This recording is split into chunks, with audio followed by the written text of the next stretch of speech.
Today, we're diving into a major development that could affect millions of Amazon customers, a huge class action settlement about Amazon's return and refund policies. Yeah. If you've ever returned something on Amazon and wondered if you actually got your refund, this episode is for you. We're talking about a settlement valued at over $1 billion, including cash refunds and operational changes. The case is called NRE, Amazon Return Policy Litigation, filed in federal court in Seattle, case number 223 CV-1372. It's one of the largest consumer class action settlements in recent memory.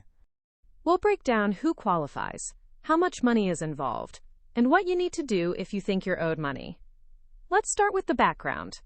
So back in 2023, a group of Amazon customers filed lawsuits alleging Amazon mishandled returns and refunds. The claims were that customers returned physical products bought and received in the U.S. through Amazon.com but either didn't get refunds, got the wrong amount, or were charged again after a refund. That last part is called retro charges. It's when you get your refund, think everything's fine, but then weeks later Amazon charges you again for the same item.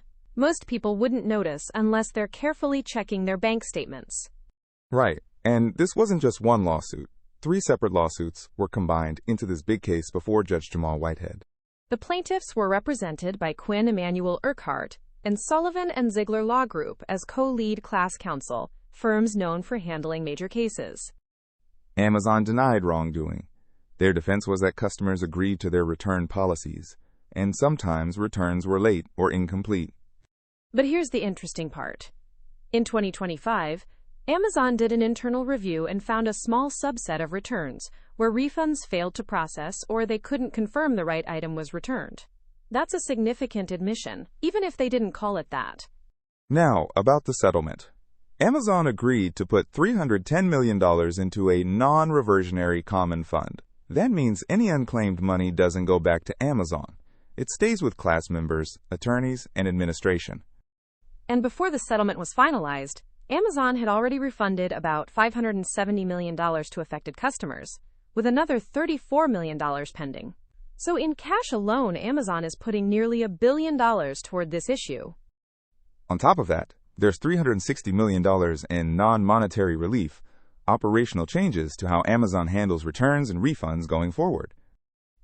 Like regular monitoring of return processing timelines, automatic reprocessing of failed refunds, and notifying customers when refunds are approved or denied. These are changes that arguably should have been in place all along.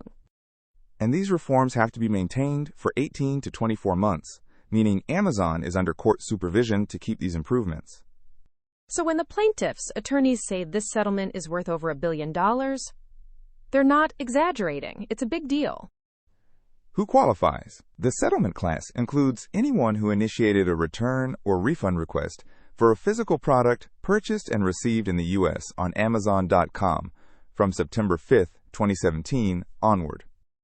The key criteria are either you didn't get a refund, got a wrong or delayed refund, or you got a refund but were later retro-charged for the same item. There are 2 subclasses. Subclass A includes customers Amazon has already identified as owed money. If you're in subclass A, you don't need to file a claim. The money comes to you automatically. Subclass B is for people who believe they were affected but aren't in Amazon's data. These folks need to file a claim and provide evidence like emails, bank statements, or order history to prove they qualify. And if you have transactions in both subclasses, you can claim from both, and payments will be combined. Let's talk numbers. After deducting attorney fees, up to $100 million, and administrative costs of up to $1 million, the remaining net settlement fund is split. About 93% goes to subclass A and 7% to subclass B. Subclass A members get the full amount of their denied refund or retro charge, plus proportional prejudgment interest. So if Amazon owed you $48, you get $48 plus interest, no coupons or partial payments. Amazon estimates about $80 million in subclass A transaction values are eligible for full refunds from the fund, plus interest on roughly $600 million in transactions already refunded. For subclass B, the claim pool is around $400 million, so there's significant money available for those who file claims. And this is real money, not vouchers or discounts. How do you get your money? If you're in Subclass A, you don't need to file a claim. You'll get an email from the settlement administrator, and you'll need to go to returnsettlement.com to select your payment method. Payment options include PayPal, Venmo, Zelle, ACH transfer, prepaid card, Amazon credit, or a check.